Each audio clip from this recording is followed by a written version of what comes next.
Gaming NBS episode 254 being recorded Sunday, August 24th. 24th. August 4th, 2019. Yeah, you're like 20 days off, dude.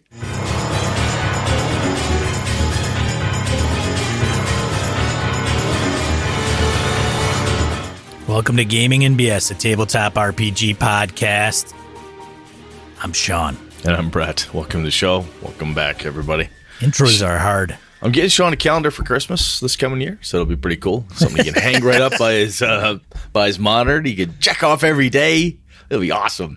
I want a calendar of D&D publishers calendar, like a pinup calendar. The publisher, not publishers of D&D, RPG publishers. RPG publishers, like calendar of RPG publishers or authors. Okay. Yeah. It'd be kind of boring. I want them laid out. I want them laying out or doing like sexy poses, fully dressed with their products. Yeah. The problem is you get a guy like Rob Schwab who'd be like, really? You want that? Hang on a second. Have you met Rob and talked to Rob? Good Lord, man. I think I could pull this off. I'm an idea guy, ladies and gentlemen. Yeah, not all ideas are good, nor are they created equal. So, because of the card game, The Mind, I know that if I created that calendar, somebody would buy it. Somebody's going to buy it. That's true. It's very true. Sad, but true. Just saying. So how was your weekend, man? It was low key. I did put out a video for my Masks of Nyarlathotep, which is long overdue. I go into the PCs on who they are. And then because it was like originally 16, 17 minutes, I'm like, I don't want to watch. Like people don't want to watch 17-minute videos, I don't think, on YouTube, especially something really quick or even Patreon. So I halved it. I cut it in half. Okay. The second half will be how like first session actually went. Got it. Second session I have to record, which was relatively uneventful, honestly. We'll see. Tuesday I play that and run that game. But otherwise, this weekend I didn't do any other RPG BS related stuff. You, Brett? I wrapped up my Outlands of Avalon game. You wrapped it up? Yeah. So the last time I think we talked about it, you were talking about like somebody, might be 2 people lived. 2 people out of how many? 7 PCs. 2 out of 7. Yeah, and they were. Hey, wow! Hey, that's pretty good, man. It was. Thank you. It was Pathfinder, so sons of bitches are hard to kill. But Alpha's assassin sniper guy, Elf, he made it because he stayed way the hell away from the Orcus miniature that was on the table, or Orcus big goddamn blob. Yeah, it was galactically, wow, a lot of death. We jacked up levels. Wow, you haven't played high level before. This will be fun. And I'm like, the evil fiend raises his hand, points at you. Die. What does that mean? That's power word kill. How many hit points you got? Oh, fuck. Oops. Down. You. Blind. Okay, I'm blind. Son of a bitch. It was so much fun. They got their asses beat. But they came out in the end, shut the portal. Were able to take down the incarnation, so it was good. Well, that's all that matters. Yeah, it was a good wrap up. I'm putting that aside for a while. I'm going to do something a little bit different with them. I'm not quite sure what yet, but I've got a month to figure that out. With that, we did not go to Gen Con. Gen Con is wrapping up as we speak. Oh, that's right. That is over today, isn't it? It is over today, yeah. So if everybody went to Gen Con, it sounds like it went smoothly. I didn't hear any stories of somebody putting rape in their game or anything, which is good.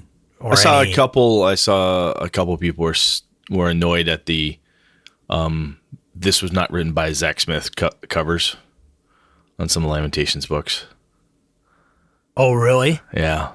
They had that sticker on books? Oh, it was like a big full cover, like the cover of the book. Zach Smith did not write this type of thing or something or other. I like an actual product you can buy? Yeah, I don't know the full details on it. I saw the tweet was shared by someone, and then I glanced through it, and I'm like, oh, I should go back and check that. And then I forgot who the hell posted it, couldn't find it. But Oh, that was the only thing I saw where somebody was pissed, annoyed at something. I see. Other than that, I haven't heard anything yet. Something's coming.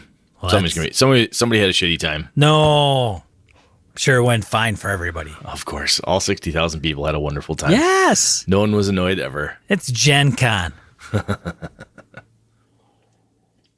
All right. Well, speaking of cons, GameholeCon, GameholeCon.com. Get out there, do your thing. If you haven't bought a badge, do that. If you're going to make it there, that'll be great to see you there.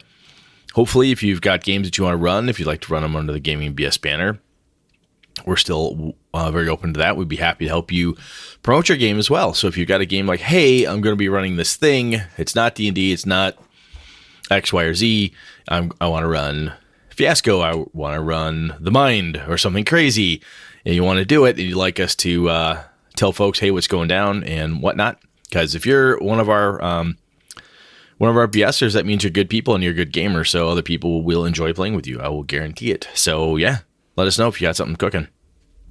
From an Avalon Kickstarter perspective, the prints that came in for the last bit of hardcover, or hard and softcover, I should say, the print-on-demand stuff looks awesome. So from the looks of things, we've got the what's in the box levels go out pretty soon. Yeah, the print-on-demand coupons are going out. I got my personal order in for the number of hardcovers I want. So hopefully very soon I will have Susan do an unboxing video of me with my book. That'll be fun. Yeah. But otherwise, that's about it there.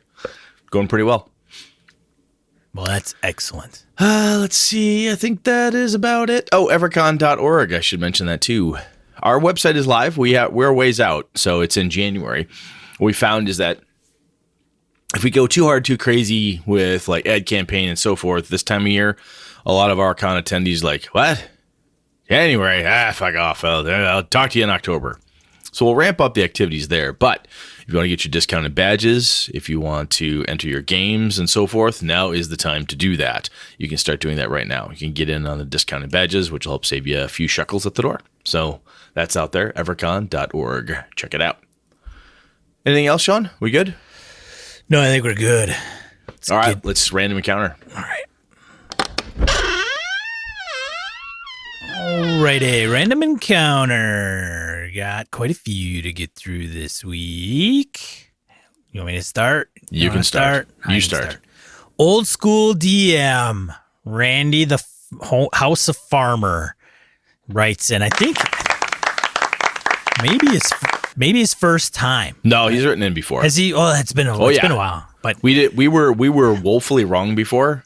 And Randy and a few other people pointed it out. Yes, because we had BS called on us, and Randy, not a man to let BS slide. Well, we kind of poked him on the terrain one. We did. Well, for God's sakes, you're talking terrain, the old school GM with papercraft. Come on. I would only hope that he would write it. Of course. I only did the episode here from Randy. All right, old school DM himself emails us about Fatal. I mean terrain and RPGs. Thank God. Randy probably just crapped his pants. Hey guys, old school DM here, writing in about episode 253, terrain and role-playing games. You knew I wouldn't be able to resist writing, right? Pretty much, Randy. Great episode, hardly any errors. Smirk face. Actually, no errors, just augmenting. First and foremost, thanks for the plug for my papercraft terrain site, oldschooldm.com. Ha! Got you to do it again, but really, thanks. All right, let me put that in the die roll. A few quick thoughts about the cost benefits of terrain, specifically paper terrain. So if anybody knows this, it's Randy. 1, paper terrain is very, very cheap in terms of dollars compared to any of 3D printed, molded, or pre-made, like Dwarven Forge. Many of the models are free or very inexpensive. Looks great, and no painting. Oh, that's a huge deal. It is. It's very time consuming. Yeah, it can be incredibly time consuming. Yeah. I built my first paper terrain encounter 2 free buildings from the interwebs, and I was hooked. I would be interested, Randy, when that was. Like how long ago it was. Yeah, when did you get into it? Yeah, when did you start? 2, the real cost of paper terrain is in terms of time. It takes time to print, cut, and glue it together. And even more if you want it to do the extra work to make it look nice by hand inking the cut edges. Yeah, I've seen that. Like I've done like one. It's goofy that if you don't do it, it glares. It's like glaring the white stripes. You're like, oh, it's obviously paper for whatever reason. Yeah. You make them brown or black or change that cut corner and it looks awesome. Yeah. It's like a simple set dressing thing you can do, and it makes papercraft much better. It really does. Yeah. Unlike rigid 3D terrain, many of the structures, such as buildings, can be built to be fold flat. My recent Tarrasque Destroys a Town encounter was all fold flat pieces. This stores in a fraction of the space. In my case, the whole town fit into a dozen cigar boxes, which I transported in a wheelie cart. Paper terrain also can be intentionally mangled, stomped, crumbled, and burned at the table. Just print some more. Nothing surprises the group more than your giant mini literally smashes down on a paper table, smashing it flat. Oh, yeah. That's a good point. That's drama there. Because you can replace it. If you printed it once, hey, guess what you could do? You could print it 2, 3, 4, 10, 20 times if you had to. But that is DM, like, drama at the table. Like, nobody's going to... No one would normally mangle your set pieces. Yeah, when the game master goes, oh, yeah, this thing, crush. Talk about a record scratch. Yeah. Oh, my God, he just crumbled like his entire castle. Wow. Here's a tip for speeding up real-time terrain placement during play. Let the players do it. Hey! Good call. I like it. For example, when using Dwarven Forge for a dungeon crawl, I make photos of the built-out rooms and then hand out those images and the pieces for them to assemble as needed. They build it out in seconds and have a deeper understanding of what it is they're there because they built it out. Another example was the Tarrasque game I mentioned. I placed a few key buildings, mostly the Japanese temple I wanted to destroy first, and then had the few folks that were early pop up many of the smaller buildings and the market square props, and let them place them wherever they liked, instantly learning about the town. In short, laying out terrain is part of the game and takes the place of reams of box text, and gives them a head start in thinking about how they will use the terrain going forward. Paper terrain, a classic trade-off. If you have time and want a great-looking terrain without painting or paying a fortune, give it a try. And if you go nuts like me, it'll be worth it to invest in a robo-cutter, machine to cut out the models fast and easy, and a continuous ink printer, so you can buy ink in bulk and dirt cheap. But these are optional. Thanks again, Old School DM, a.k.a. Randy Farmer. Nice. Thank you, Randy. Thanks for chiming in, because you know the deal. You know, I'll tell you, man, that whole concept of having the players do it, never thought about it, but why not? Like, hey, put these hills out there. Lay a stream down. Right. If it's a town, here's some stuff. Make a marketplace for me. I gotta look something up. Idle hands are the players, are the devil for players. So if let's give them something to do, I like that. They engage with the game. They know what's there. And that's pretty slick. I like that idea. That's a very good idea. Cool stuff. Thank you, Randy. Always good. Yep. All right. Who's up next here? John Watts on terrain. Sean and Brett, longtime listener and admirer. I felt compelled to provide some feedback in the latest episode because I'm a little disappointed in your research for the topic of terrain in role-playing games. Uh-oh. I feel abashed already. Hold on, let me explain. Terrain crafting for me is one of the many ways I enjoy this wonderful hobby. Terrain crafting has its own special niche in the tabletop RPG community. As a matter of fact, I'm a member of an awesome community called the Tabletop Crafters Guild on Facebook. Also, there are many talented terrain crafters on YouTube. I highly recommend the DM's Craft with DM Scotty, link in the notes, and Black Magic Craft, another link in the notes. Guys, I guess I'm disappointed because I love this part of the hobby and thought you would shine some spotlight on some of the terrain crafters that make the hobby a better place. If any of the listeners are interested in terrain crafting, please check out the Facebook page and YouTubers I mentioned. You guys keep up the good work. Sincerely, the Big DM. I'll tell you, John, you damn good stuff there. Thank you. I knew that was out there. I didn't even think about it. We were talking about other components and it got left on the cutting room floor. So if anybody else out there has YouTubers or communities or links. We had the old school DM stuff out there, but if there's other good stuff that you guys know about, let us know. We'll throw them in. We'll throw them in the old die roll and share that out with people. So thank you. Very good point. Over to you, Sean. Yeah, thanks, John. Laramie of House Wall on Terrain and RPGs. Hey, Brett and Sean, regarding vehicles and mounts. Ha! I must have got that wrong. Or does he go into Terrains later? I don't know. Regardless, we'll find out. I'll have to change it.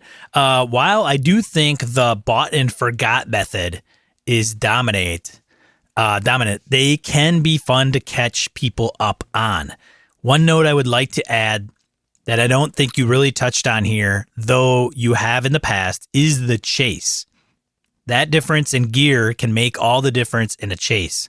Maybe the party sends someone ahead with the MacGuffin with a fast horse while they stay back to delay the pursuer. Or maybe the car they spent all their time and money on just completely ends a chase before it starts, as their opponent has no chance to catch up, validating all those souped up parts. Regarding the feedback of some combat systems being swingy, as with most things in gaming, I think this is very much up to individual preference. I run Hackmaster, which has potentially brutal crits and exploding damage dice, and to the best I can tell, everyone is enjoying that. We all know everyone cheers when a player strikes a natural 20, but now there's the added bonus of rolling a D8 and getting an 8, then an 8, then another. And while this can, as stated, work against the players, I think it's just a factor the GM has to remember when looking forward, that there's a chance the players might get smeared and need an escape or reprieve. We recently started playing through the Barrow Maze, and session 1, one fighter got separated by a trap, putting a portcullis between her, as well as the thief, and the party. First monster crit, and the party was in panic mode trying to get the damn thing open. They were making headway, and just as they got through, attacks 3 and 4 also came natural 20, and the fighter went down just as reinforcements rushed in. Yup, it was a very unexpected turn to have 3 of 4 attacks crit, but at the end, I'm glad I roll my dice in the open.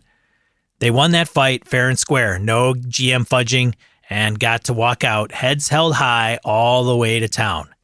Also, those swingy rolls, Brett brought up morale checks. I think having a PC having a massive hit is a great time for a monster's buddies to reevaluate their life choices. Usually in my games, it's when the advantage of numbers shift, say 11 monsters down to 6 or 7. But if that first swing lobs off ahead, I think the fight just might be over. Forums. I love forums. I think they're awesome. I'm in a few, but I think the big thing here, in my opinion, is that traffic begets traffic.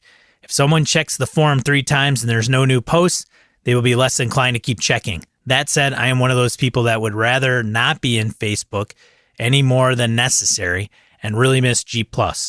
They might be the evil empire, but I did love their social platform. You do it, I'm in. I look forward to your future time travels. Laramie. Good stuff, Laramie. I like that. And I'm glad you brought up the morale checks because it's something I've been noodling on for a while. And I like the way you go about that. Advantage in numbers shift, And it's a good point. I mean, swingy systems, some people love it, some people can't stand it. And it's amazing how the dice can swing one way and something that should be a challenge becomes a cakewalk and vice versa. It's interesting. And good stuff. We've had a couple forum feedback pieces in different social media platforms. So once we kind of get the full scope of what people think, we'll make a call. Yeah, I'll comment on that later. Okay, cool. Yeah. So thanks for writing in, Laramie. Good stuff. Appreciate it. So who's up next here? Matt of House V on Terrain. At the gym. 95% of the time I'm listening at the gym. So now you know. Well, that's good. That's good, Matt.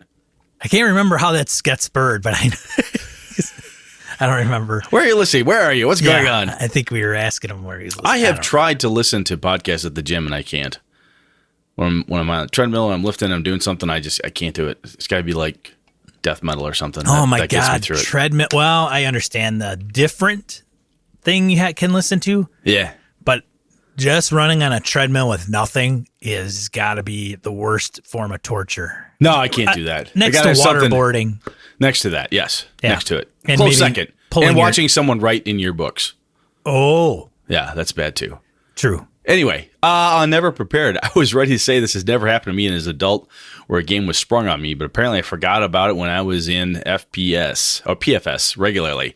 I wasn't uncommon after Pathfinder Society. Exactly. Thank you. Regularly. It wasn't uncommon after the scheduled games were done for everyone to want another game. 9 out of the 10 times this would fall to me, as I was the most experienced team at the table, and everyone else was too scared to run blind.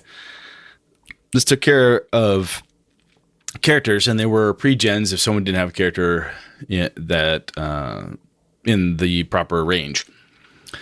Good Lord, can't read. Bring the group together in the mission. So it wasn't that hard, but sometimes you find something falls onto the party you would have foreshadowed had you even had a chance to read the scenario. Of running without preparation, no material, I think you should forego character creation or use a system that's very light. In my opinion, Powered by the Apocalypse system is one of the best to run blind, even though it's not one of my favorite systems personally. In fact, many games recommend very little prep. The resolution system is insanely simple. You give characters a couple attributes, a -2, 0, +2, +3, and a couple moves, and you get going. The system is well built for running without prep. I could honestly run it without a core system. It's so simple, and you can actually create the rules on the fly. Give strength, speed, mental, charisma attributes, and just let them use them when they want to move.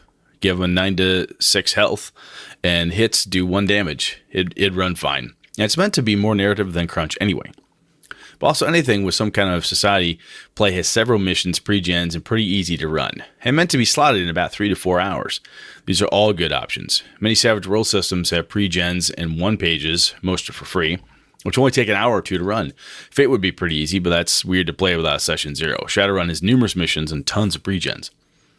On vehicles and mounts, Pathfinder does an okay job at mounted combat. They created a Cavalier class and rewrote some rules so that they're at least functional. Offhand, it's probably the best mounted combat system I can think of. One of the least played classes, you see them in Pathfinder Society. Also, mounted combat for archer rangers was pretty overpowered, as you could move and still full attack. Oh, good Lord. One of the many reasons you probably don't use vehicle/mount combat is the rules are always wonky. I've yet to see a system make it run well. I've seen okay rules, Savage Rules, and Pathfinder offhand, but they're still clunky. If you can think of an exception, I'd love to see them and read through them, because I really can't think of any. I would love to read some for my own system I'm working on. Now, some systems, I'd like to chime in. Yes, go ahead. So I think if you get a system, and it doesn't really matter, Matt, what system it is, if the chases coincide with the overall mechanics of the game. So I'll elaborate. If you, as a player character, in order to accomplish something, I roll dice, add any skill bonus, and you have a target number. And if it succeeds, great. And if you don't hit the target number, you don't.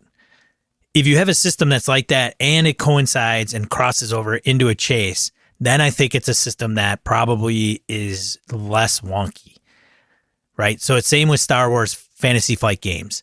You have a ship, you have the skill, you roll the same dice, narrate out the outcome based on So you're talking about a system that utilizes the core mechanics. Correct. And doesn't build a mini game within the game. That would be exactly what I'm saying. Because I think that's when things get really wonky, is because you're stopping and having to do a different mini game within your game. We talked about this when we chatted about grappling a while back.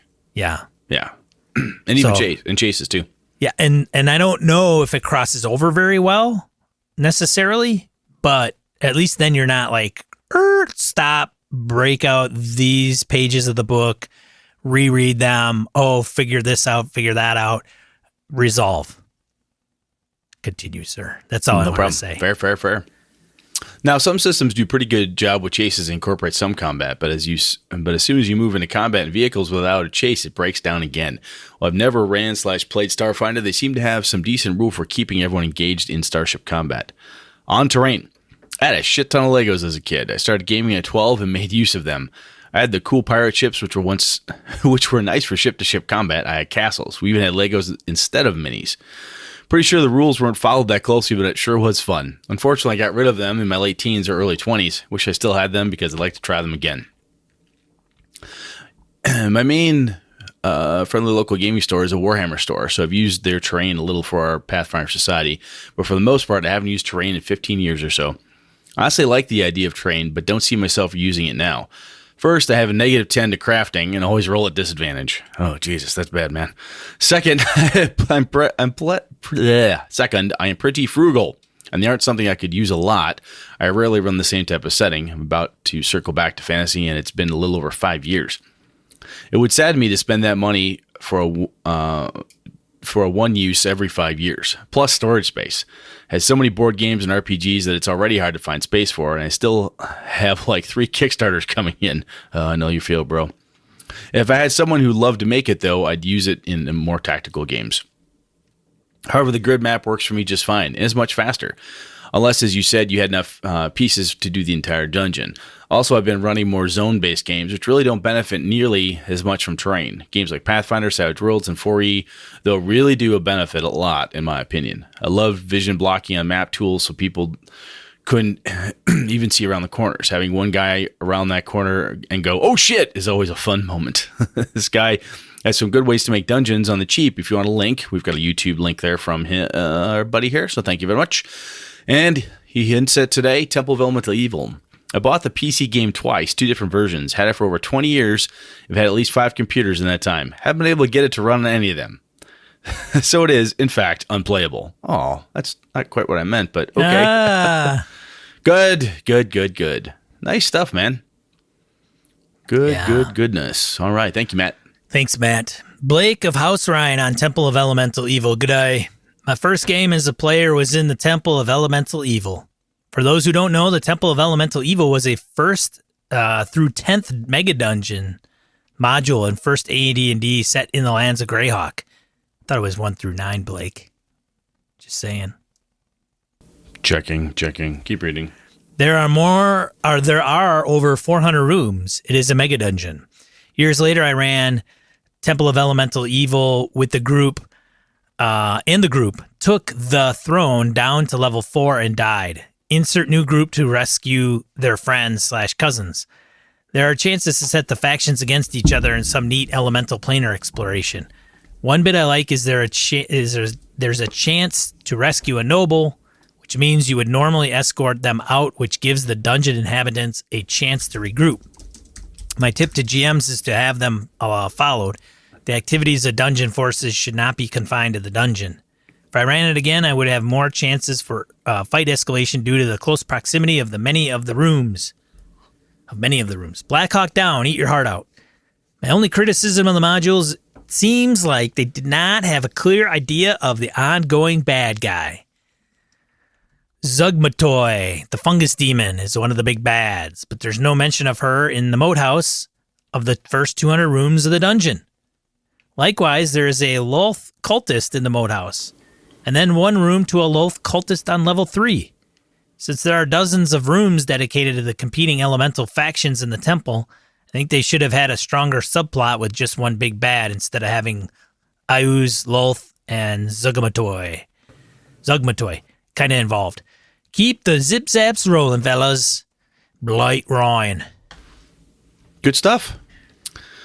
So, Davey White on vehicles. I'm continuing my BS binge and 2 of the shows I listened to were perfectly timed. I may have taken a dig at Sean's accent in my email last week. Lo and behold, I plug in an episode 136 where Sean does his accent for the whole show. Sean, if my wife and I rolled into your motel in the backwoods of Wisconsin, you agreed to hear with that voice, she'd be back in the car in a heartbeat. That's funny. Me, let's just say I'm intrigued by what you may have served for breakfast. You guys' last show, the one on vehicles, was great. My vehicle gamer story, if you give me time. My godson was new to the hobby, and I started running D&D for him. His dad and some old friends I played with back in high school about half a year ago. This player wanted to have some wagon builder as a background for his lizard man fighter. Rather than starting his wagon mechanically, I grabbed the driver playbook from Apocalypse World and used its vehicle traits to give the cart some personality. The traits he latched onto were off-road, handcrafted, spikes and plates, and rabbity. In the end, he got a cart made from huge bones, curved covered with horns and hide, pulled by 3 giant lizards that start and go as lizards do. The bone wagon has become a huge part of the story as the players go in and out of the wastelands. Players keep pulling elements from it into the session. When they camp en route, it looks like the remains of a huge beast from a distance, so the gnolls tend to give it a pass. If they do get jumped, they fight from a defensive position. When someone misses or rolls low, short rest hit points, it's because of the jerky ride of the wagon.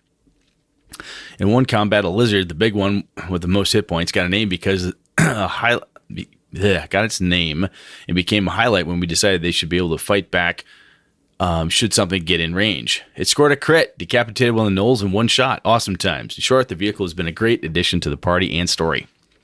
Playing 5e has presented some challenges for me as a DM. None of my players are spellcasters, so it felt like the hit points are the only resource I could dig into to make the players squirm.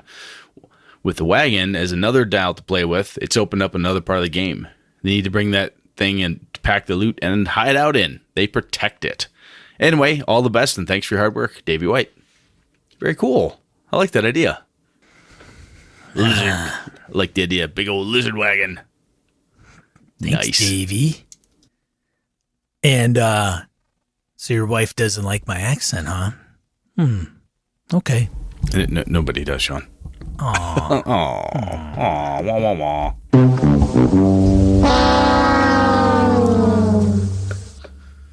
Continuing on, James writes in about vehicles. Dear sirs, your recent episode, as Brett types away, your recent episode on Never Prepared got me thinking about the bigger issue of getting prepared and what does that involve. I recognize in my own game I easily spend 3 to 4 hours of preparation for every 1 hour of playing. Ooh. Yeah, dude, you gotta change that up, man. Unless you like it. If you like doing that. Well, that's true. Some people do. And that's a point I think sometimes we forget as a crew of DMs and gamers. Some people love prepping. Fair. Carry on. Now that preparation takes on many forms, writing out encounters, pulling stat blocks for the monsters, practicing dialogue as I drive about town running my errands, building terrain out of cardboard and foam, painting wrestling figures I purchased from Goodwill to look like frost giants, cheap form of minis, and who doesn't want to fight a blue-skinned The Rock in his skimpy wrestling shorts, and sitting on my porch drinking bourbon while designing villains and lairs for the players to encounter. Oh yeah, and last of all, reading the module and all of the Reddit and internet comments on how to better run said module. Game preparation for me is a form of creative meditation. Cool. I hope you find your zen, James. He's got bourbon. He obviously finds zen. Keep going. Since moving from Pathfinder to 5e, I have found my preparation time is spent less trying to figure out mechanics of high-level combat, spells, and monsters. See charging, comment below. In anticipation of game night and more time working out game aesthetics and figuring the timing and tempo for the next session. I was wondering as you guys reflect on what you do to prepare for your regular game, how has that changed over the years? Is it changed because you are a more experienced DM, or has it changed because you decided you don't give a shit and are winging it instead? Do you adopt the lazy dungeon master method of preparation, or do you have your own preparation checklist you follow? What is the average ratio of prep time to play time would you estimate for your campaign? Not sure if this is interesting enough for an on-air discussion, but here it is anyways. We'll read it. In terms of your conversation about mounted combat, I was reminded of an Excel spreadsheet I had to create to calculate charge and smite attack combinations the paladin in my Pathfinder game could execute during an epic battle against undead dragon and other evil outsiders, i.e. super evil to the paladin. For your pleasure, I've included the worksheet that calculated the 2-hit modifier, damage and bonus damage, and for the charging paladin in. So he's got spirited charge on a critical, spirited charge plus smite evil, blah, blah, blah, blah, blah. Kind of goes on. Notice that the bonus damage was reaching 240 hit points for a 15-level paladin plus 5d8 regular damage. Woo! Whoa.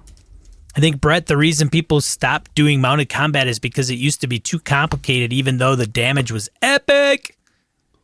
In 5e, it is really only beneficial to spellcasters who can ride around and freely disengage while still casting spells, or lance-wielding fighters who can stick opponents 10 feet away and deal damage while avoiding attacks attacks of opportunity as they ride by. If you are a high enough level fighter to attack more than once per turn, the single-mounted lance attack may not be worth it. Archers would also benefit with the mobility and free disengage, but again, the encounter environment would have to be conducive to the kind of mobility. Horses have become grass-eating bicycles, as Brett would say. Thanks again for the thoughtful thoughts and the less than thoughtful but still entertaining thoughts on our favorite hobby. Best regards, James. James, you're going to take the prep question you asked Sean. I've got that added to our list. So that is in the topic list, Sean. All right. You ready, Sean? Shall we move on? Yeah, we better get going here.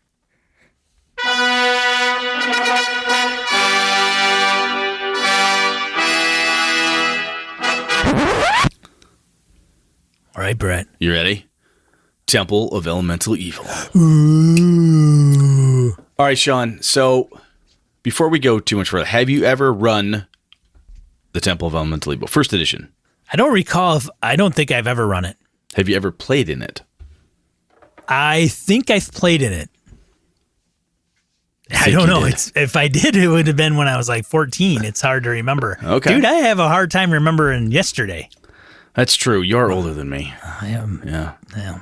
See, I look at guys who are older than me like you as scouts. If you've made it, so can I. So thank you. Well, there's the bar. There's the bar. Sean made it. I can do this. Whatever I can do to, provide some hope. Yes. So let's see here. First edition Temple of Elemental Evil. Created by Gary Gygax and Frank Mentzer. Both on the front. Yeah, because Gary Gygax originally wrote The Village of Hamlet back in 79. So the Temple of Elemental Evil was the expansion of that module. And I think when I go back to the statements that that Blake Ryan mentioned about some of the the incongruities within it, I think that has something to do with it. You're taking a previously written thing and expanding it, and perhaps the way it expanded didn't cover all the right bases or whatever. And yeah, I would definitely say Temple of Elemental Evil is a mega dungeon. And that was how, when this sucker first came out. Which was? Hang on. 1985. Yeah, it was 85. Thank you. So literally 6 years almost after the Village of Hamlet. Yeah. I mean, it's it's 128 pages, right? The book, the soft cover that comes out. You could still, and within it you have this wonderful 16-page maps, just a little map booklet of all the different bits and pieces. Well, the coolest parts about this module for me was the map booklet itself. Being able to pull it out. The old modules, for those of you who don't necessarily remember or have ever seen them, when you bought them, they had the wonderful TSR, the blue and white, right? So the folder, the front and back cover were loose. They came off. Inside the cover, oftentimes were the main maps. Then in the rest of the module from TSR had perhaps other maps or bits and pieces and so forth. But I love the functionality for me of having the map booklet of all the main bits and pieces being able to be pulled out and looked at separately while I referenced through the module when I ran it. I have also played it as well. I have never run it through its completion. Whenever I've gone through it, the characters get so far in and then the game collapses, or had collapsed in the past. We didn't get all the way through it. But anyway, so the other component, Temple of Elemental Evil, I believe there was a novel at one point based on it.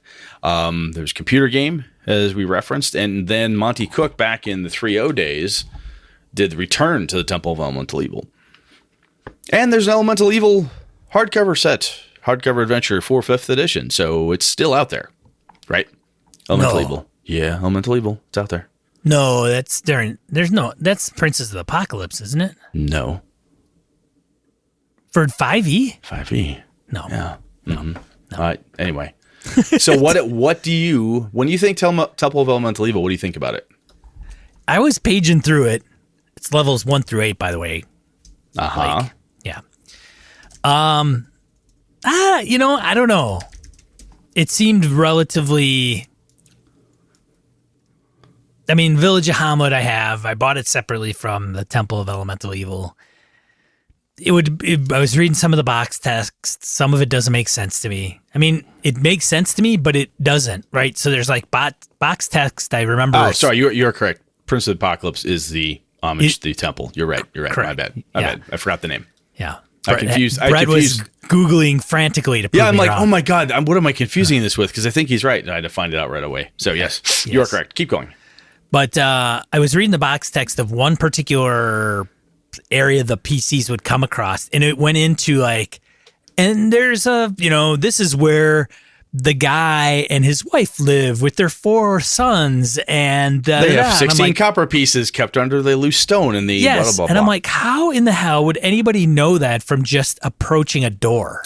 I believe this is back in the day, first edition. You had thieves. And one of the things that I think was very common back then, I don't know if it's still common for people now, but if the thief were to break into everybody's house, you wanted to have stuff. And this is also back in the time when, well, you can get this now with adventures, when you have too much background, too much detail.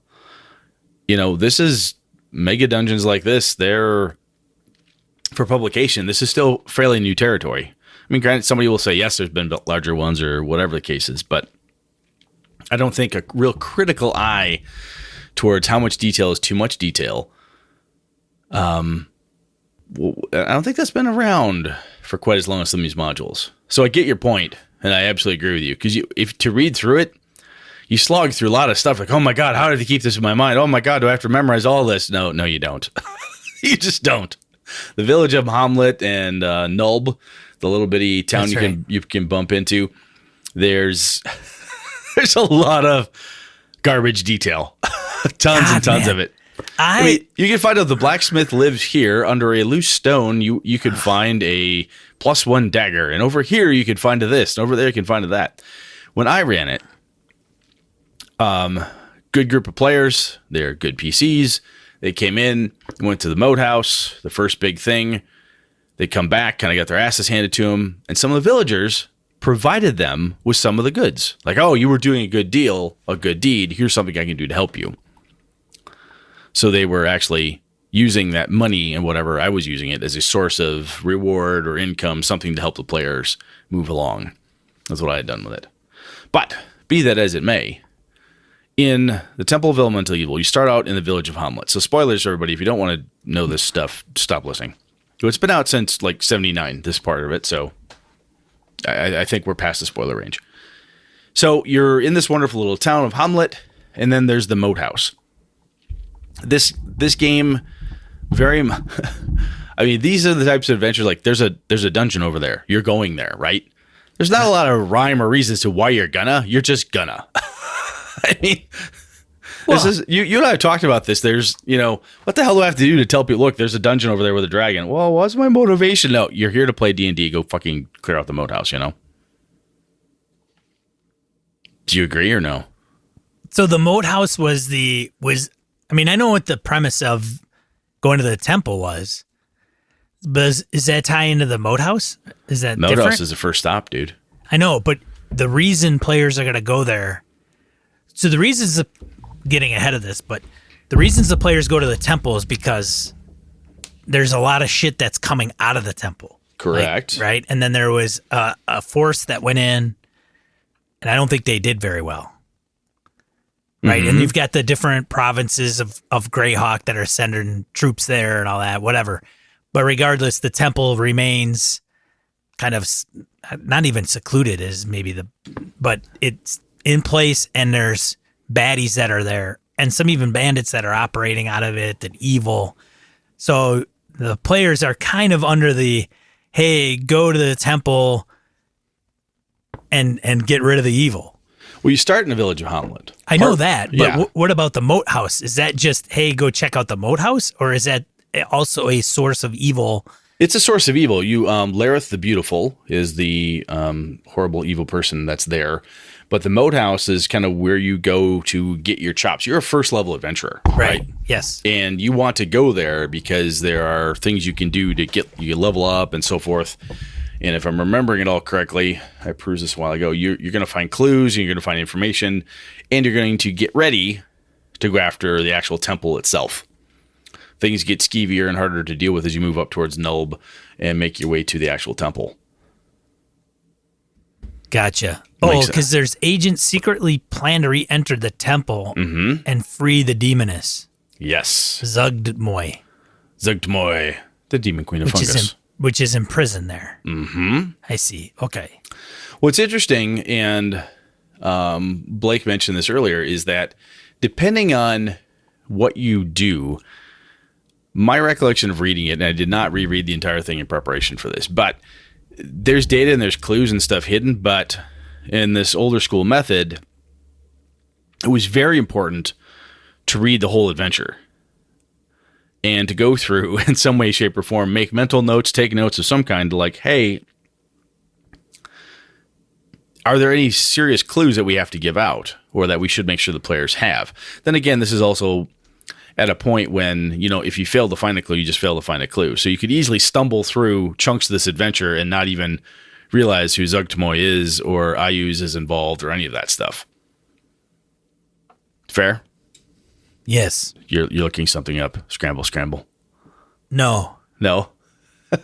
I see you looking it up. Don't lie to me. No, I'm not.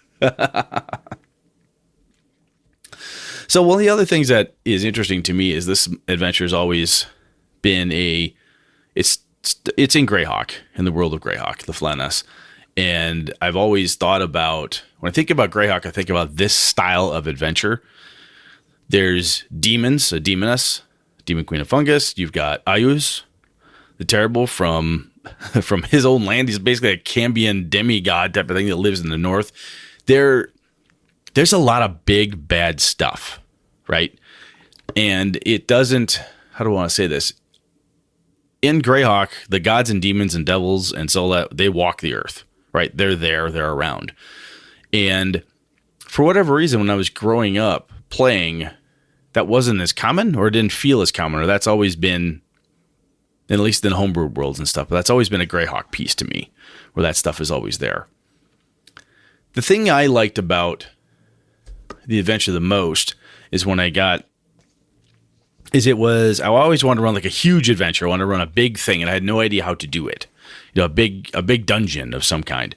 As a kid, I'd map out big dungeons and so on and so forth. And even if there are flaws in the storyline or the story logic itself, when I read the Temple of Elemental Evil the first time, I was very inspired to say, oh, I could run this huge thing. I can start really small with these characters, give them some cool stuff to want to do, and get them to want to be in this big dungeon. They're going to want to go in there, and they're going to want to clean this thing out because of how evil it is. Oddly enough, I had the hardest time understanding elemental evil. That was the weirdest thing to me. Like Earth is evil? How's Earth evil? Air, water, fire? Really? These things are evil? How does that play? That was odd to me as a player and game master, at least at the time when I read it. And like I said, is it the best written? Not necessarily. I've had people tell me it's unplayable. I don't know if it's really unplayable. It's got its points where it might be a little clunky or whatever, but I think there's enough there that you could. It's a big goddamn dungeon crawl with some pretty epic stuff in it. Sean, you're staring at me with a weird grin. I do not eat at the House of Gygax. So, all right. So what does that mean? It means that all the old stuff is stupid. You're stupid. Look, here's the thing. I appreciate Gary coming up and Dave and whoever else has been involved in the early development of tabletop role-playing games. So I want to give credit where credit is due, and it is far beyond what I do not find it appealing to piss on a dead man's grave. But at the same time, there is just some of those old adventures that bring fondness upon me, but then I read them and get into it, and I'm like, good Lord, these are such crap. So why do you, when you read it and you say, or you look through it, you go, wow, it's crap. Is it because the nostalgia candle has been blown out for you? You don't remember I don't think or is it because you read it and go, what is making you say that? That is like, why did I ever think this was great? And it was probably because I was 13 and I didn't know any better and had never encountered anything that was so crazily fabulous at the time. Okay. And now that I'm older, jaded, and crusty, I read some of this and go, so having said that, the people that are putting out things today, in a particular format and how it's read and how, even listening to like Down with D&D with Chris and Sean, how they talk about adventure design and some of that stuff, even box text, which we should probably put on the list of things to debate because there's people that hate it and some people that love it and appreciate it. It is a different era because we've learned from those times, right? Computers used to take up entire rooms. Now they take up the size of your phone and they're more powerful than any computer was done in, the 1960s. True. So because of the evolution of the gaming sphere, I have a better appreciation of what is published nowadays, I think, than what was before, because I was reading some of this and I'm like, it is formulaic for sure. Everything has got, maybe there's treasure. You're right. There's a room. Hamlet's got buildings and stuff, and it tells you everything about the building. Here's the woman, and she lives in this building, and she does this, and she's the farmer's, anything, whatever, make it up. And there, if you go inside in the room, there's a treasure, there's a box, and in that box is 25 gold pieces, 24 platinum pieces. What would you rather have? A necklace. I don't know. I would much rather have it be somewhat of so I guess it depends on what you're talking about. Like what, okay. So Hamlet and the temple are obviously, especially the temple, is definitely a dungeon crawl. Yes. Got it. So yeah, great. Room by room, knock it down, kill the beast, get the treasure. Typical first edition AD&D premise. Okay, fine. I'll live with it. Going through Hamlet, I think it's a lot of people have touted how Hamlet is a good base. Like, here's a town where you can start your own campaign. Like, I did that. I just did that with my Pathfinder game. Used Hamlet as a start. Hamlet, there's the Cult of the Reptile God, the town in that Colville liked. So you have that. You don't have to create buildings. You don't have to create people. It's all there. Great. Awesome. And some of that is done. Some of the information in Hamlet in the beginning of Temple of Elemental Evil or as a standalone is all good information. I think it's maybe laid out weird or it's not beneficial to how you may unfold it in a story.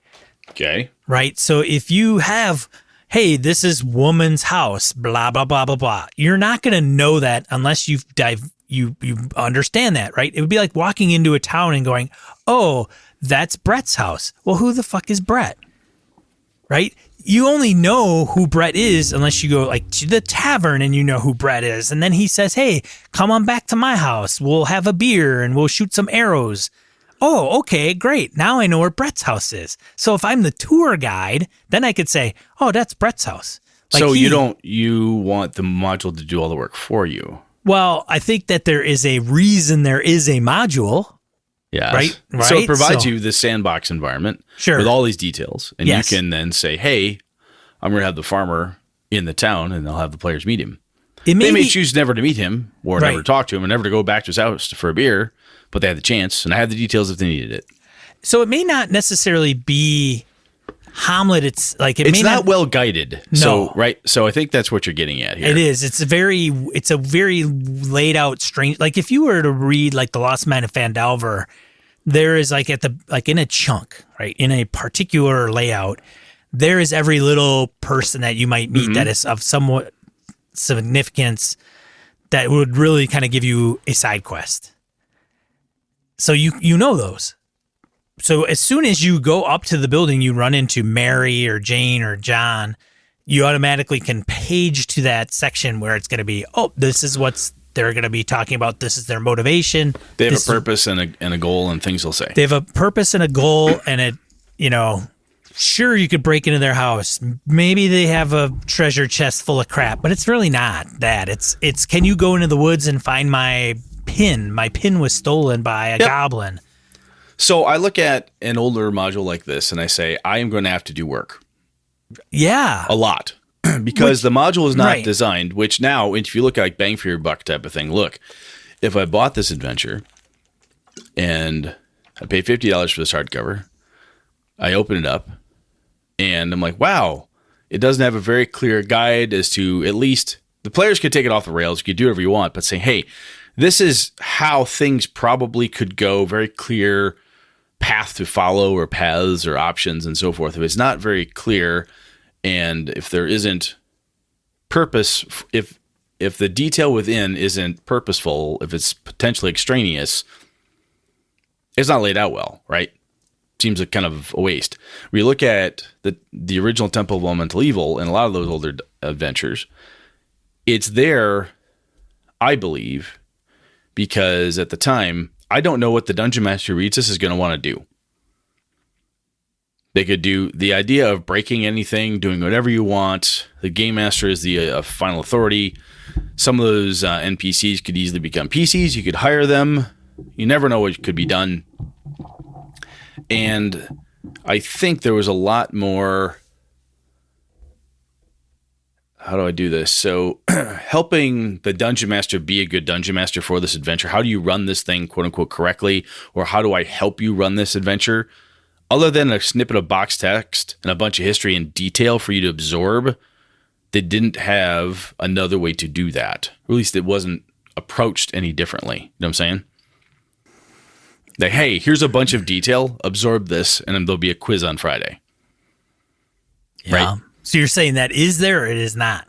I'm saying the data is there, but their approach, this older approach, I'm going to call it old school, someone will get mad at me, I know, but the approach that I see in the original Temple of Elemental Evil is, here's all this stuff, read it, absorb it, at least ahead enough so that you can understand where you know, you're 2-3 chapters ahead of where the players may go, and there'll be a quiz on Friday. And by that I mean game time will happen, and depending on what the players do, you don't have the luxury of flipping over to Marianne, who lost a pin because a goblin stole it. You may have to do something totally different that you're going to have to make up. You know, you're going to have to piece stuff together yourself, which is okay if you really are down for that. But if you're like, look, I bought this adventure so I didn't have to build an adventure. You know, if I bought a pre-created adventure so I didn't have to do that, I could see where that's not your cup of tea. Now, I'm not saying it's one is right or wrong. I'm just saying it's a different, that's how I feel the approach is, versus now when I read a newer adventure, or even when I tried to write stuff from Avalon setting, I tried to make it so that it was very clear as to how I, as the author, thought things should work. It will probably go like this, or here's, if it goes a little crazy here's some ideas of how you as the game master can help keep things together and you can help do stuff. There's not a lot of tips and tricks in this adventure. That's what I'm saying.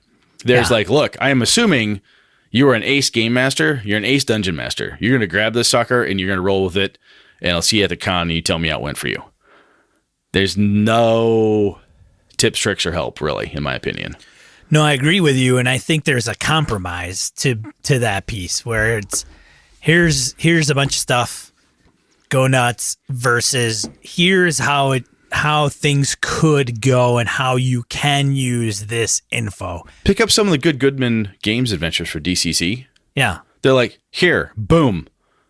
It's the Sailors in the Starless Sea. There's the Viking Burial Ground, whatever it is. It's very clear what you're going to do, but they're minimal and they don't have tons of over detailed, right? Right. Hey, there's 5 villagers.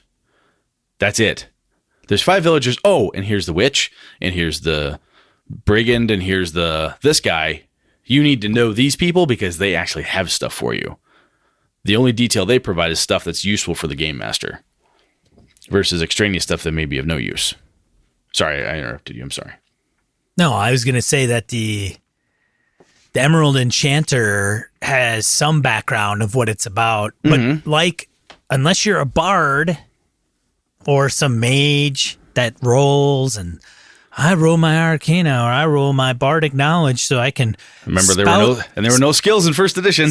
Yeah, no. But, you know, if somebody was playing a bard, that's the thing. If I wanted them to know it, I would tell them, you know this, and I would spew this crap to them so that it was somewhat relevant, because, you know, there's a lot of stuff in a lot of published modules that are like, here's a lot of the stuff that you as a game master will want to know, and it goes back in history, and some of it is valuable and some of it is like maybe not so much.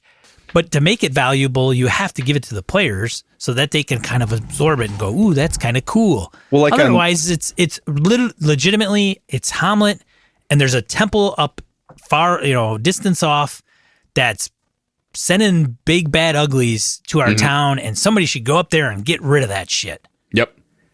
Because if you look at on page 4 of the temple itself of the adventures, the village of Hamlet, or merely Hamlet as it's commonly called, is situated in the central part of blah blah blah. It is 1, 2, 3. Oh, it's basically, if we were all on one page, it'd almost be a 3/4 of a page of 3-column text of player background. Right? It doesn't say, hey, read this to the players. Right. It just says player background. Am I supposed to assume the players know that? It's not in box text, so I'm not supposed to read it to them? Am I supposed to print this out or handwrite it or photocopy it because there were no computers back in the day? Right? What should I do with this knowledge? Should I give it to everybody in the group? Yeah, if you were a new player and you picked this up, what would you do with it? Yeah. You would, tabletop role-playing games for a lot of us starting out happen to be where one of our knucklehead friends or older brothers or cousins or sisters, whatever it was, came up with it, read it, and figured out like it's played like this. And then we took that and go, oh, my game master runs it like this, and they ran this module, so I'm going to do something that's very similar. Mm-hmm. It's very kind of like passed down. But now that's changed. Now that people are watching Critical Role, I think there's still a lot of elements that watching AP. Oh, yeah, totally. Actual play, right? Like, how can I be a better dungeon master? Like, listen to a podcast, or they read a book, or they watch, in fairness, if you go from, at page 5 where it says Notes for the Dungeon Master, and it goes over to page 6, and it has another part that says Other Adventures. It's trying to say, hey, what would happen if some people die and they choose to leave Nulb? They're like, I'm out of here. I want to go do something. How can you do different things? What if they go into the Crone Hills? What if they go to the Vice County? What if they go to this other place, or Valuna or Vervambank, or where? What if it gives bits and pieces of that, right? But this is, again, kind of, and maybe 80s isn't infancy per se, but the whole producing an adventure with very clear, this is how I'm going to help you, game master, dungeon master, run this and have a good time as you do it. It's not its strong suit yet. It's not 100% there. No, and part of this episode, talking about Temple of Elemental Evil, we're starting it. What we're talking about really has nothing specifically to do with the Temple of Elemental Evil necessarily. It's dungeon design, or not dungeon design, adventure design. And I could, complain about a bunch of stuff that was published. Well, what's interesting is you've told me that you've got certain adventures that you loved. Well, I have I have an appreciation of. I don't think they're overly good. Okay, so that's interesting. So when I look at this one, the thing for Temple for me is that because I use it as I could put this anywhere I want. It's this wonderful, for me anyway. I've used it for 2nd edition. I've used it in 3rd edition. I can pick this thing up and I can drop it in any world I want to. I can use the dungeon maps because the maps are fun. I can use the idea behind it, the encounters. I can use the village of Hamlet. I have reused and reskinned portions of the Temple of Elemental Evil more than any other adventure that I've ever purchased. I've retooled it and retweaked it many times over. That's always been a lot of fun. I think because I look at it, and insofar as, I want to say this, I look at it as a guidebook or something. I don't know, maybe a gazetteer in of itself, that it's a reference manual that I can use to fill in bits and pieces. I could take chunks of the module, like the first 2 levels of the dungeon, I can make that a thing. I've taken the moat house and used it separately, had it not connected to anything else, simply because it's a fun, quick adventure type of thing. So I have found that even if I don't get into, hey, back in, 569, the year the combined forces were sent to destroy the temple, put an end to the marauding. This allied army clashes with the horde of evil men and humanoids. Even if I don't get into all the history and how come the demoness Zugtamoy is, she's imprisoned down there, blah, blah, blah. And even if that stuff never comes up, I still mine the product for some goodies I can steal. So I guess for me, I think it's kind of the adventure is stepped beyond like, hey, I want to run this adventure to how can I use bits and pieces of it to make my current game more fun? Either as a throwback piece or just as a reference. Like, again, the Village of Hamla is just a great place to start stuff because it's got a lot of details to it. So what do you do? Just grab whatever you need? Or do you go through, or do you literally go, oh, they're in room 24. Let me see. Look up room 24. Blah. I've done that. Yeah. Okay.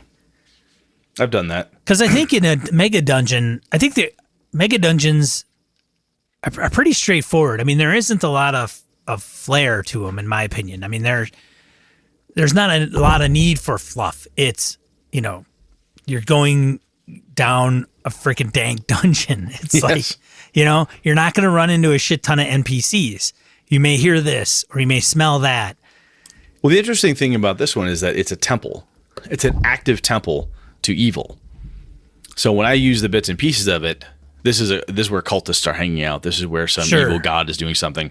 So I grab this. If I reskin it from the fire temple or the earth temple or the water or the air or whatever, I take that piece of the map and this is it's orcs or it's evil humanoids worshiping some Orcus or Demogorgon or something.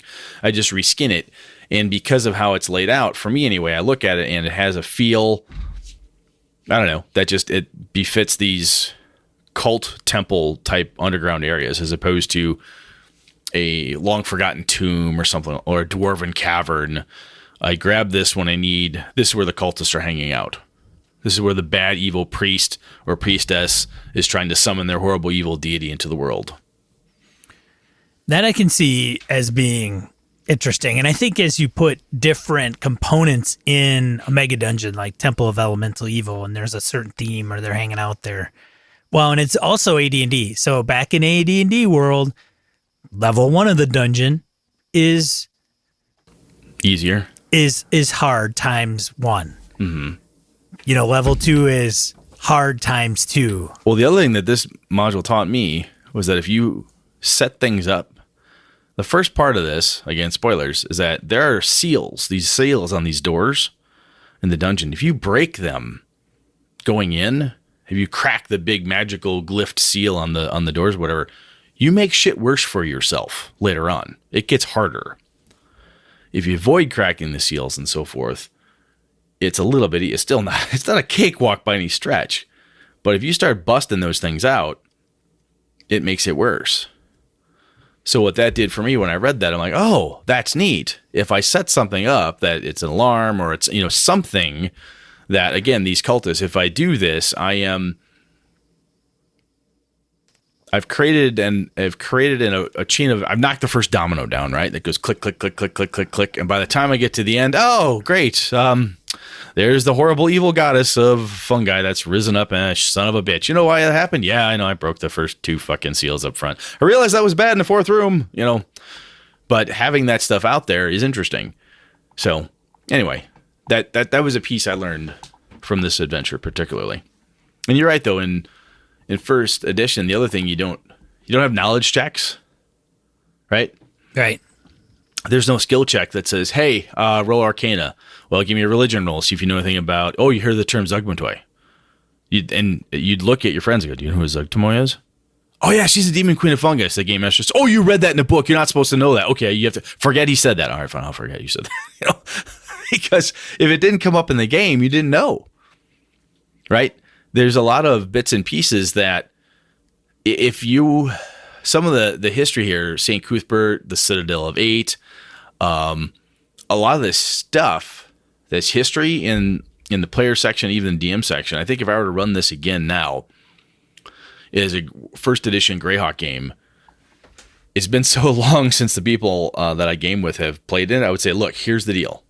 I'm going to give you a bunch of stuff to either read, or I'm going to break it out into pieces. I'll narrate it for you, but we're going to go through some of this history. Please take notes or something. I'd try to find a way to take all that knowledge of the history of the temple and make it so that the players could understand it. Even if it was a handout with certain names highlighted that I would tell them to reference. If they said, hey, do I know that? I think check your reference book. Oh yeah, I'll check my references, and encourage them to take copious notes and all the different things they learn. And referencing back to the history document that I gave them. Yeah. But otherwise, you're right. There's no opportunity to roll your Arcana check and say, oh, yeah, I know what happened here. This was, out by the Wild Coast, this is what happened. And then the creatures from the Gnarly Forest came in, and then Cuthbert's avatar came down and blah. I don't have a way as a player to invoke the game master to give me knowledge. And I think that's part of what your issue is. Bit. Yeah. Well, and it should go, and we should note this, that they ranked all the Dungeons and Dragons adventures for Dungeon Magazine in 2004 at one point. That's right. And it was ranked the 4th greatest D&D adventure of all time. But what I don't understand, and what is unfortunate, I'd have to look and see if I actually have that issue. I don't think I do. But why? Like, why are any of these? I think it was a vote. Open vote? I think it was an open vote. I'll have to check. What dungeon, what dragon? Doesn't say. It just says Dungeon Magazine 2004. Oh, Dungeon Magazine? Fuck, yeah. I don't have those. So, I mean, why is that ranked number 4? Yeah. Is it because it was such a, and some of these rankings or some of these reviews about why the Tomb of Horrors is great or whatever will actually stipulate it was the first time that TSR started doing X or Y, which I can understand. So maybe there's a different approach to dungeon design or encounter design or whatever it is.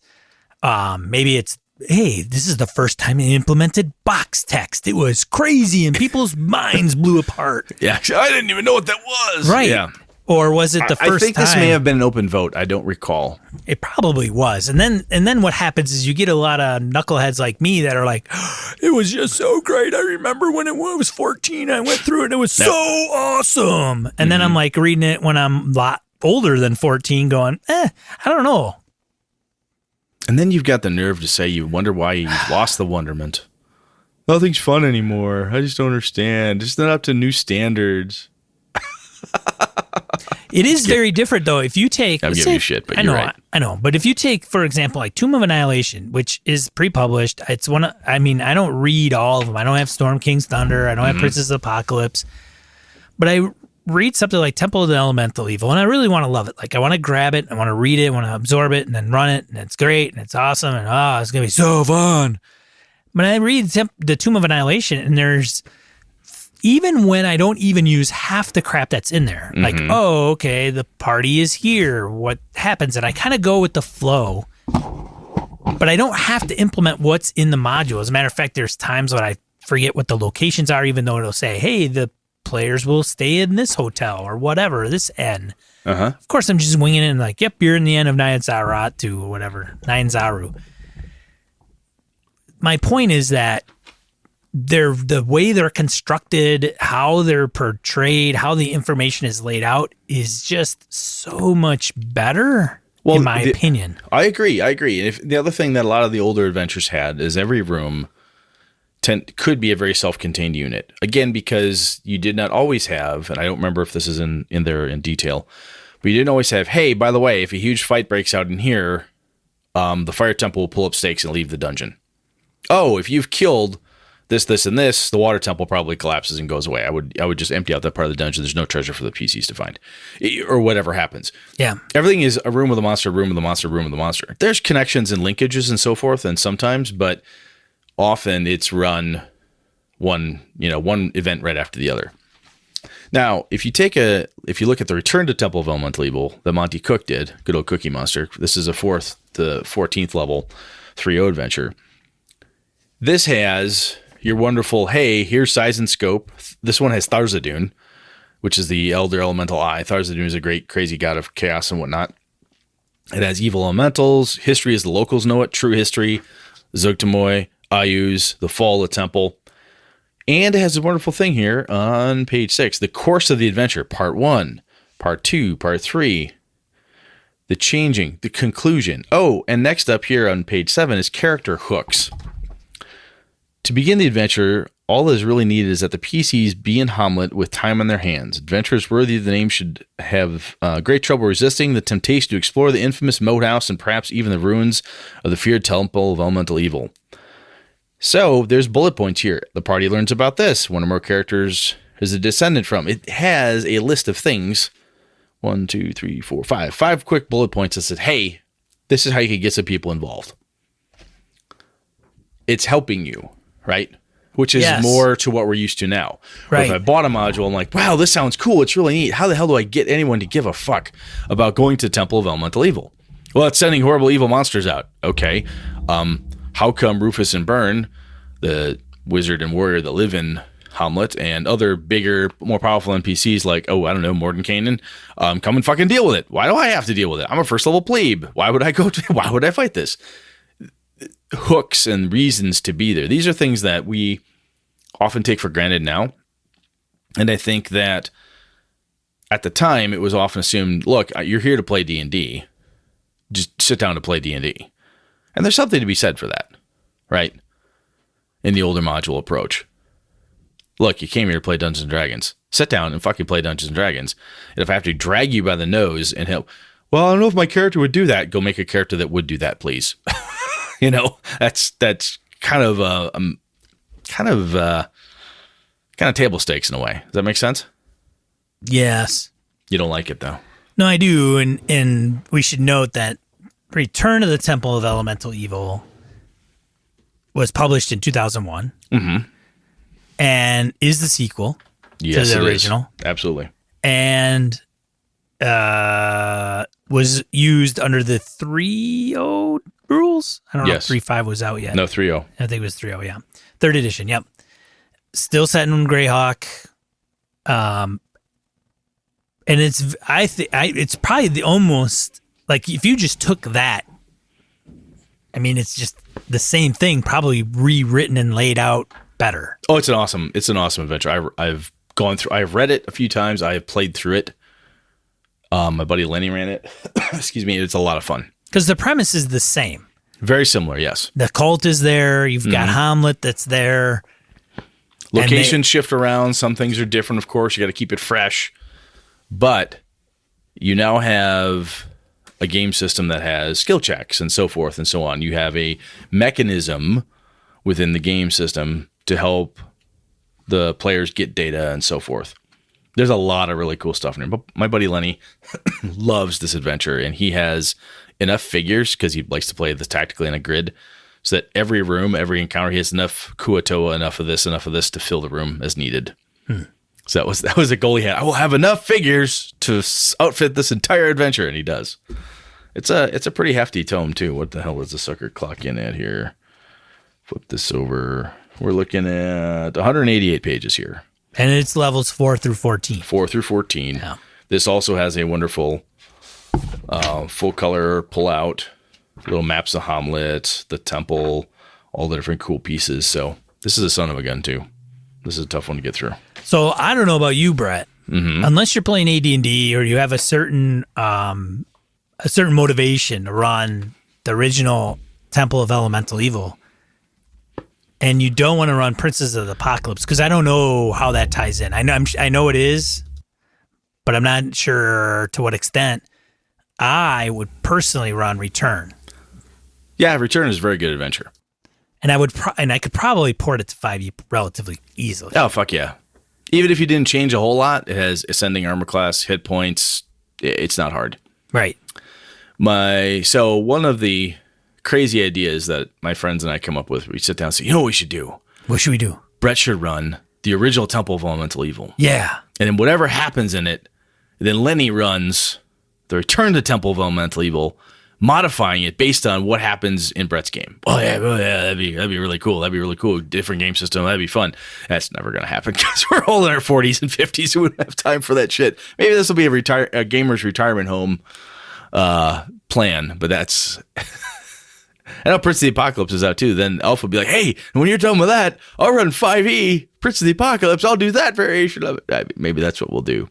Yeah, I'm ignorant as the Princes of the Apocalypse. I have no idea. I got in on a piece of that game as Alpha ran it for my buddies.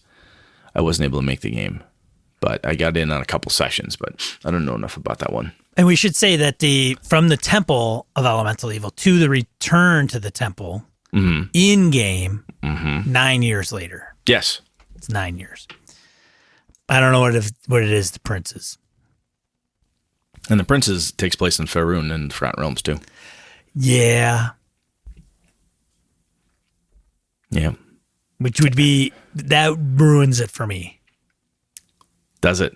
Well, I mean, it kind of did for me, dude. I'm saying it with a smile on my face because I'm like, oh, they're bringing back Greyhawk? No, they didn't. Oh, no, that's sad. No. We're just gonna plop a Greyhawk thing somewhere else. Adventure in Forgotten Realms, which, as I said earlier, I do that myself. I steal from the temple.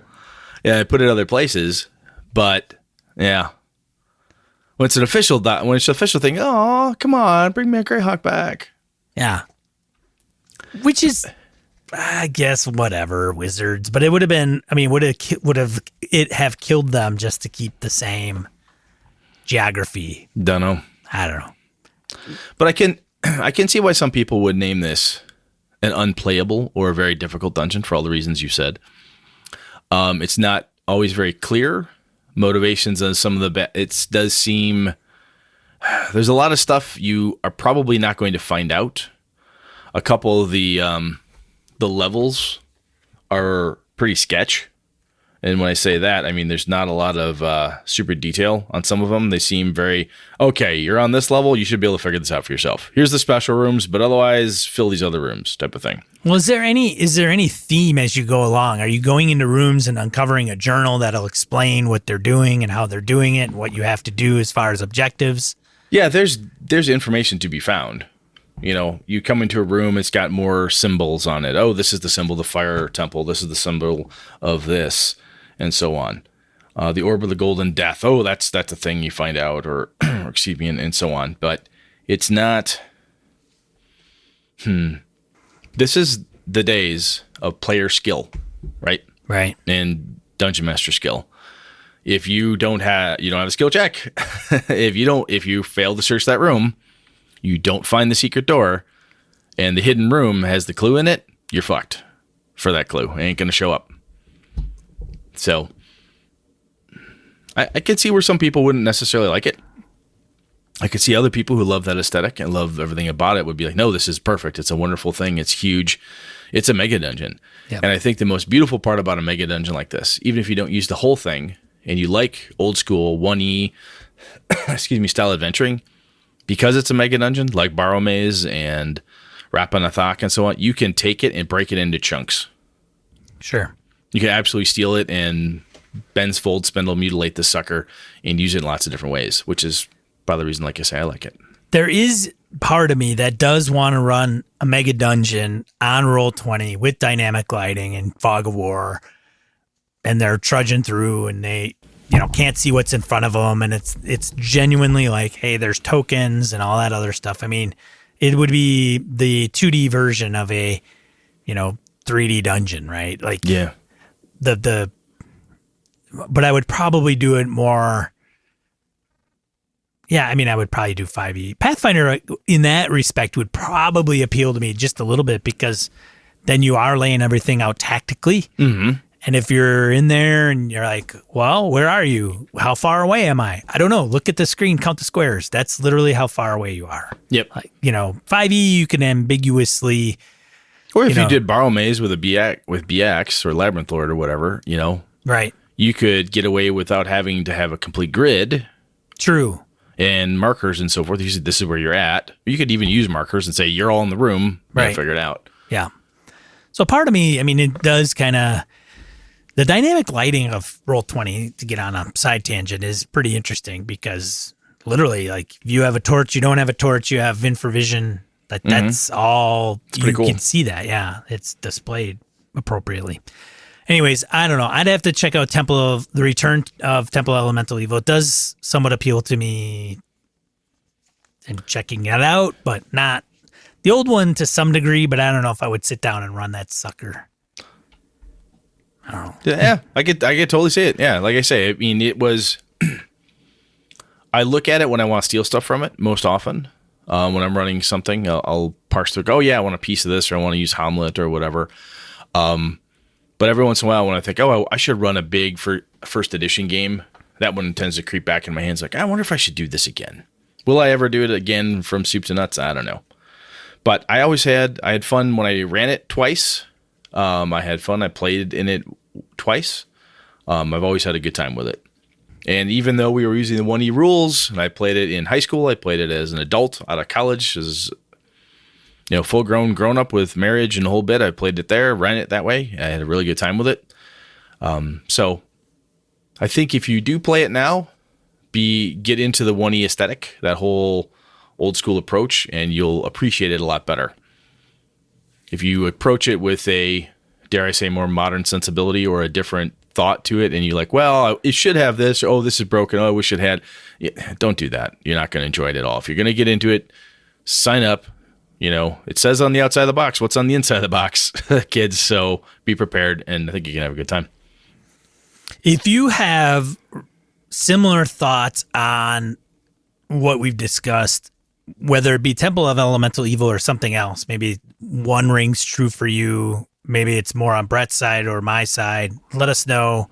It doesn't have to be about this. If you've participated in the Temple of Elemental Evil, or have thoughts upon that, let us know. So I just thought this would be kind of an interesting adventure to start a conversation about old school adventures, written ones, big mega dungeons, kind of some of the first big ones. And I figured we'd run around a little bit as we tend to do, Sean, but I figured, what the hell? It's a good place to start.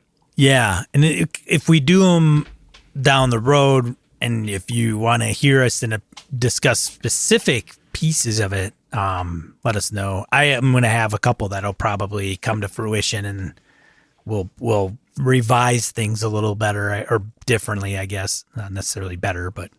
Well, it's our first crack at taking a look at a particular adventure and not tearing it apart, but the concepts and the ideas around it. Yeah. It was just very high level. I'll admit that. And we could go deeper into different bits and pieces of it, perhaps another time, but I thought we'd at least get through this first part of the conversation. So. Well, it's a beast. I mean, it is a pretty big one. Yeah, compared to the other ones, the old ones. Yeah. Yeah. I mean, if you down with D&D, it takes them how long to get through an adventure? A number of sessions. Yeah, I don't know about their actual play, but I'm just saying when they sit down and go through, like Out of the Abyss. I remember listening to them when we were going through when Sean and Chris were going through Out of the Abyss. It took a number of episodes. To get through the different pieces of it. And this thing is equally dense. Yeah. Cool. Yeah, all right. Let's get the die roll. Die roll. All right, so we have 2019 Any Award winners. Congratulations to everybody that won. And, frankly, if you didn't win and you were nominated, hey, I think you're a winner. Who won podcast? Oh, Ken and Robin talk about stuff. Ken and Robin, yeah. Talk about anything that's not role-playing, but it's still a role-playing podcast. What the fuck? I think literally the year they didn't win was the year they weren't nominated. I don't know. I'm pretty sure, which is pretty crazy. They just must have a fan following like no other. Yeah, it's got to be it. I mean, Holy shit. Yeah, it's got to be. It's crazy. I like Ken and Robin. I like what they do. I have no problem with it. But I'm like, guys, really? Yeah. Anyway. 2019 Deanna Jones Award winner, Star-Crossed by Alex Roberts. So congratulations to Alex. Absolutely. So if you would like to actually buy the Temple of Elemental Evil first edition or return to the Temple of Elemental Evil, we have links to Drive Through RPG. You can get them on PDF. I imagine you can get them at Noble Knight as well. But if you click on those links and buy it through those, they're affiliate links. We get a little something. So you want to check it out by all means. Then the next one, Fiasco Second Edition Kickstarter, wraps up September 4th. It's fully funded. I think it's like they were asking for $15,000. It's funded like at $50,000. If you're not familiar with Fiasco, check out the Kickstarter. The first one, I think, was a relatively big success. It's a little different type of role-playing game. It mimics a Coen Brothers film very well and has different play sets. The play sets allow you to play in different times and genre and everything, but the overall, hey, it's all cool, and then shit hits the fan. So check that out. Randy Farmer's website, we have a link to that one, oldschooldm.com. Check that out for all of Randy's crafty paper terrain. Some crazy amount of stuff that he does. And then John mentioned in the random encounter some resources on YouTube, that DM's Craft with DM Scotty, and then the Black Magic Craft. So if you want some more additional information on how to create your own terrain, I think most of that's probably paper, like you referred to as such. But yeah, so that's it, I think. What are we talking about next week, Brett? We're going to bring up one, Sean, you've wanted to talk about for a while. Art and RPGs. The impact of different artists and so forth within RPG space. And I would be remiss if I don't bring up next episode a certain movie that's available around this topic. So I'll bring it up next time. Is there a movie out that's out? There was one that was done, wasn't it? Beholder. Oh, I don't know if I've seen it. Yeah. I'll have to check that out. And then there's, of course, the new big, huge Art and Arcana. You have that, don't you, Brett? No, I do not. You don't have it? No, I don't. Oh, man. I wanted to, but it's one of those things like, yeah, I need to buy that, and I just haven't done it yet. It's going to happen. It is really something. It really is. So we'll go through. So I'm thinking, Brett, maybe like we pick, obviously, the artists, maybe who our favorite is. We'll talk a little bit about that. Why, their styles, maybe how things have changed from the old days to the newer days. I don't know. It's a big chunk. Like, I don't know. It's cool. It's good stuff. Yeah. All right. Well, anything else from you, Brett, man? I think we did the best we could with what we had, so hopefully people won't be too mad. That's good enough. All right. Well, thanks for tuning in. As always, I'm Sean. And I'm Brett. Good night and good game and all. This episode of Gaming and BS brought to you with the help from the following BSers. Graham Minor, Corey Wynn, Hawk Sparrow, Larry Howe, Mark Tasaka, Pure Mongrel, Chris Steele, Ron Bishop, Thomas Hook, Wayne Humphrey, Craig, Brandon Barnes, Laramie Wall, Dan LaValle, Jason Hobbs, Sky, Roger Brassett, John Hammersley, Old School DM, Perry Besor, Michael Dinos, Jim Fitzpatrick, Christopher Gray, Bruce Cunnington, John Kayward, Corey Gonzalez, Eileen Barnes, Robert Nemeth, Niall Diamond, Angus, Howard Bishop, Stefan Dragonspawn, Mark Anthony Benedetti, Eric Salzweedle, Trevor Davis, The Closet Gamer, Jeff Goad, Aaron Coleman, Ray Otis, C.W. Mellencamp, Craig Huber, Rich Wishawn, Old Schools are Role Playing, Jared Rasher, Andy Hall, Mithron of the Velvet Shade, Chad Glayman, Finolf, Marco Froelich, Lord Tentacle, Joe Swick, Curtis Takahashi, Josh Wallace, Kevin Lovecraft, Andy Olson, Tony Sugarloaf Baker, and Jeff Seifert. Thanks, everybody. For ways to support the show, head over to gamingandbs.com/support-us. Thanks, BSers!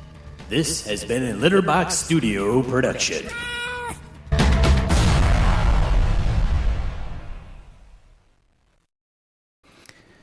Hey, so we did not address the forums.